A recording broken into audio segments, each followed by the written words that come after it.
Hello everybody, and greetings from the Denver International Airport. Today, I'll be flying with United Airlines on board their Boeing 757-200 over to Newark, New Jersey. Denver Airport's main check-in area is modern, and the famous Great Hall project is a stunning space. However, this airport might just set a record for the longest amount of time under construction. The last time I was in the Jeppesen terminal in 2018, it was under construction. And guess what? It is still under construction today. And it will be under construction for at least another year. I think this might set a world record. The main terminal is also not laid out very intuitively, and it's very confusing to get around. But I will point out that the pre-check line was longer than the standard security line. After you clear security, there's two options to reach your gate. The East Security Checkpoint connects the Skybridge to Concourse A, which features amazing views of the tarmac. You can also access Concourses A, B, and C via the train system from both security checkpoints. It's important to note that there's no way to walk to Concourses B and C. If the train breaks down, you're cooked.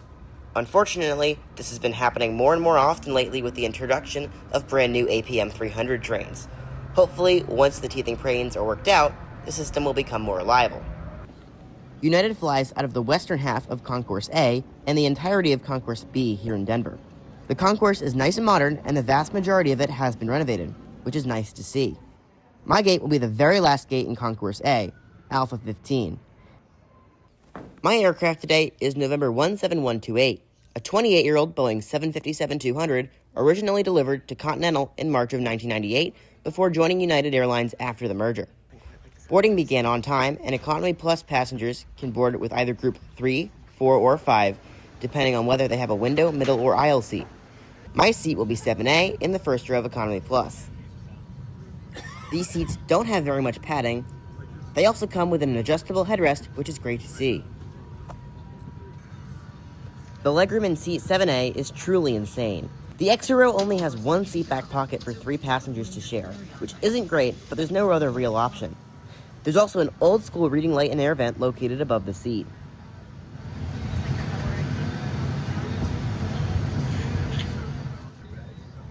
The recline in these seats is pretty good, but nothing spectacular. 1283 service to Newark Liberty Airport. Today's flight time will be 3 hours and 8 minutes en route. Weather's good out of here, but it is it's typical to be a little bit turbulent.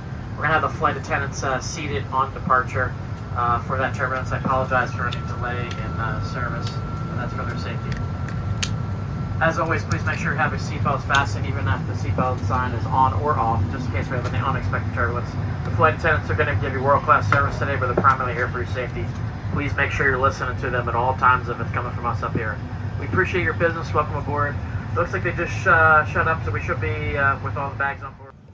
We pushed back 2 minutes early at 12:38 p.m. and took off from DEN's runway 08.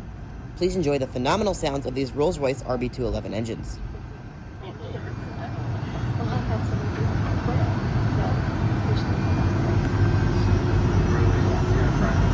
My sister went to flight 17.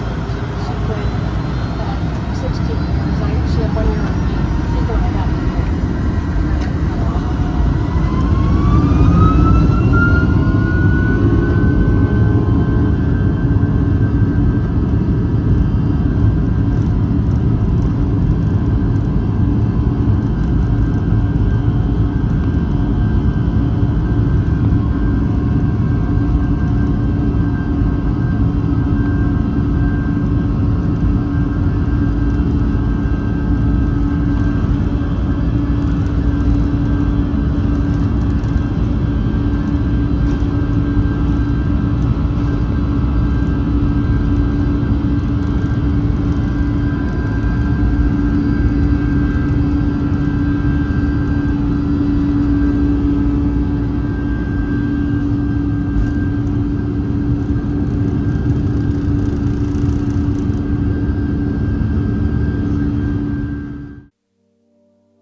we're past 10,000 feet, I can pull out the tray table, which is a reasonable size.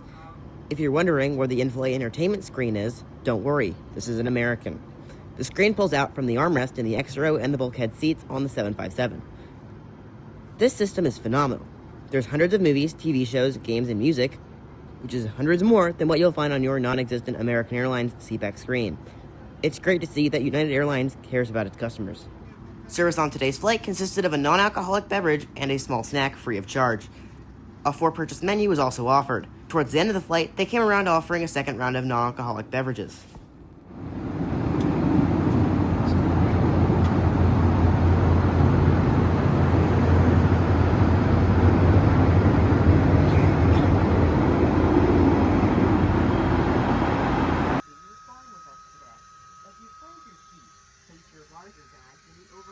The lavatory was very 1990s, but the crew kept it clean throughout the flight.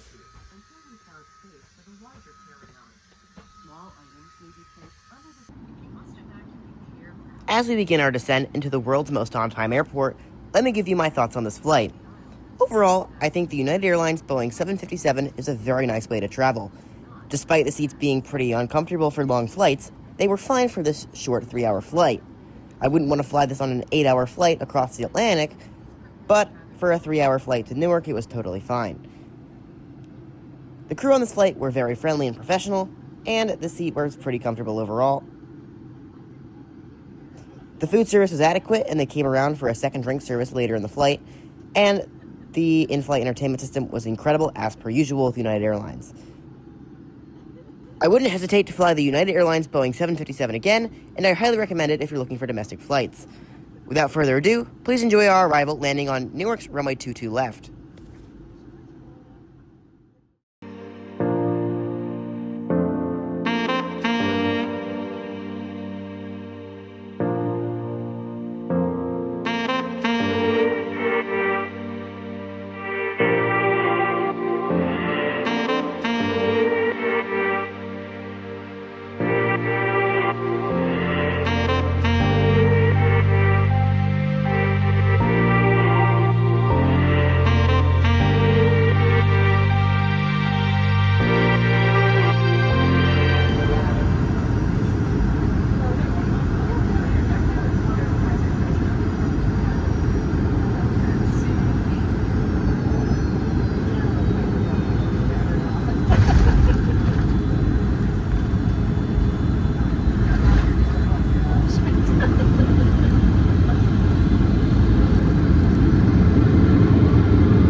Thank you for watching this video. If you enjoyed, please consider subscribing, and I'll catch you in the next one.